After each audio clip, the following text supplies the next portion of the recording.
Astăzi avem o poveste cu final fericit, o geacă roz, plină de ștrasuri, care a trecut printr-un test curajos. Clienta ne-a întrebat dacă o putem spăla, iar răspunsul nostru a fost sincer, da, putem, dar fără garanție pentru ștrasuri. I-am explicat că toate articolele intră în mașina de spălat, iar ștrasurile, fiind delicate, se pot desprinde în timpul procesului. Clienta a decis să riște. Ne-a dat acordul să spălăm geaca și i-am garantat că vom folosi toate măsurile de precauție.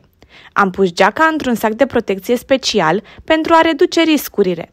Finalul? Gecii nu i s-a întâmplat absolut nimic.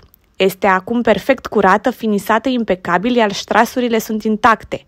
Clienta a avut noroc, dar trebuie să spunem un lucru foarte important.